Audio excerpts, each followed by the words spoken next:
ने बताया। अब हमारे साथ सहयोगी दिनेश कसारा भी हैं। दिनेश जी, पशुपालन सेक्टर के लिए क्या आया है, क्योंकि पशु बीमा का भी विस्तार किया गया है, जो राशि थी उसे बढ़ाया गया, और क्या कुछ है?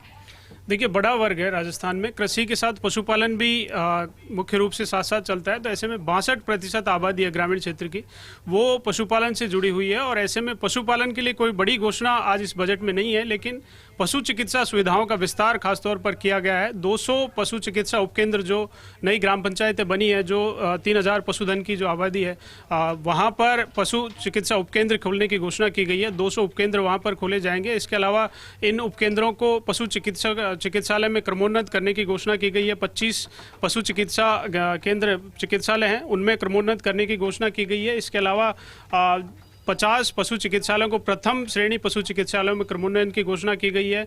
और 15 जो हैं बहुउद्देशीय पशु चिकित्सालयों में क्रमोन्नयन के भवन निर्माण के लिए 15 करोड़ रुपए की घोषणा की गई है। तो इस तरह से कह सकते हैं कि इंफ्रास्ट्रक्चर डेवलपमेंट के लिए पशुपालन विभाग में ये महत्वपूर्ण घोषणाएं हुई हैं।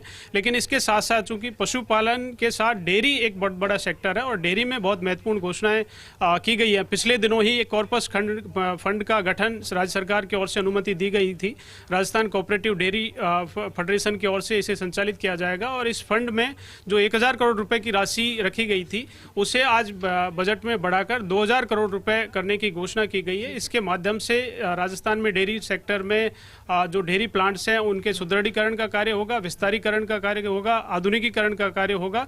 इससे राजस्थान में वर्तमान में जो कैपेसिटी है डेयरी प्लांट्स की 50 लाख लीटर प्रतिदिन दुग्ध प्रसंस्करण की, उसे बढ़ाकर विजन 2047 के अनुसार इसे 200 लाख लीटर करने की जो है वो लक्ष्य रखा गया है। तो इसके अनुसार जहां भी राजस्थान में 24 डेयरी संघ हैं, उन संघों में ये तमाम जो कार्य हैं इस फंड के माध्यम से होंगे। और मुख्यमंत्री दुग्ध संबल योजना है, उसका भी लगातार चूंकि पिछले वर्षों से चल रही है, 5 रुपए प्रति लीटर के हिसाब से पशुपालकों को, इसका दुग्ध उत्पादकों को दिया जा रहा है। तो ऐसे में 700 करोड़ रुपए आगामी वित्तीय वर्ष के लिए इसका भी प्रोविजन इस बजट में किया गया है।